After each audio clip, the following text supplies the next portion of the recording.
बिस्मिल्लाहिर्रहमानिर्रहीम अस्सलामु अलैकुम वरहमतुल्लाहि वबरकातुहू। दोस्तान उम्मीद लरम چې تاسو به خیر خو به خوشاله یو چې کم ځای کې هم یی الله جل شانو تاسو خاد آباد او خوشاله ساتي.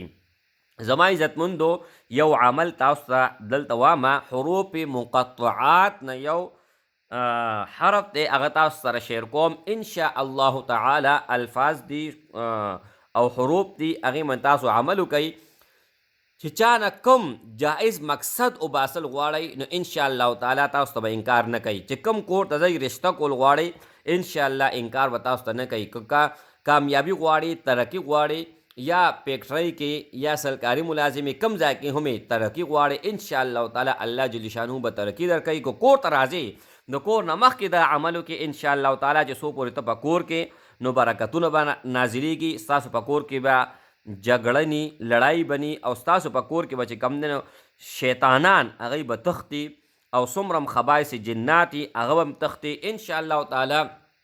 هر طرف نه به الله جل شانو په تاسو باندې مهربانوي.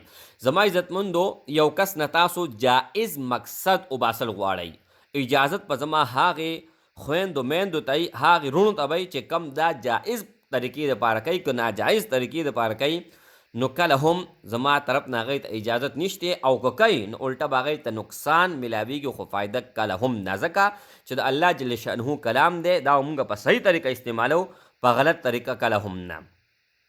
تاسو چې هر چانه کم مقصد وباسل غواړئ نو تاسو به درود ابراهیمی کم چې تاسو په مونځ کې وایئ 15 پیرې اول او 15 پیرې اخر او په میانځ کې به 7 پیرې حامیم عین سین قاف په سکرین باندې هم تاسو ته به راځي ان شاء الله تعالی. ټایټل کې هم ما لیکلی ډسکرپشن کې هم موجود دی دې ته تاسو وګورئ.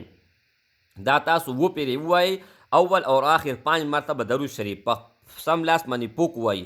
هغه لاس چې تاسو چا سره میلاوئ او کم مقصد ته وباسئ جایز کم مقصد جایز تاسو سره پیشکش کوئ چې یاره دا کار زما وکړه ان شاء الله تعالی چرې به هم هغه انکار نه کوي. تاسو یو کور ته ځئ رشته غواړئ دا عمل د هغې دروازې نه بهر ودرېږئ دا عمل وکئ هغی کور باندې تاسو دروازې باندې شپ کوئ او چې دننه کېږئ سبق په دننه کوئ بسم الله الرحمن الرحیم ووایئ ان شاء الله کال ته تاسو 10 رشتې غواړئ تاسو نه به څوک هم انکار نه کوي.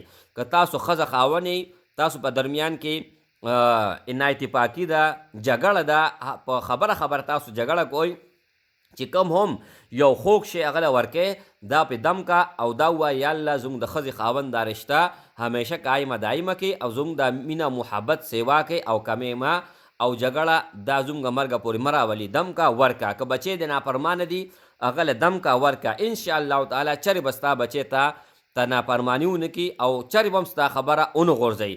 زما عزتمندو چې په کم مقصد کې تاسو دا سوال وکړئ یعنی مطلب اول تاسو درود شریف 15 پیری وایي او اخیره کې 15 پیری درود شریف او 7 پیری دا میانځ کې وایي او هغې نه پس کم سوال کوئ د الله نه ان شاء الله تعالی الله به ستاسو سوال کله هم نه رد کوي. زما عزتمندو یو مشکل کې ته یې مشکل کې پساو شوی او ته وایه چې دې نه به څنګه وځم په هغې مشکل دوران کې ته ووایه ان شاء الله په سکونډو کې به الله جل شانو تا هغې مشکل نه وباسي او الله جل شانو به تا به چې کوم دی رحم به در باندې وکړي فضل به در باندې وکړي او کرم به در باندې وکړي.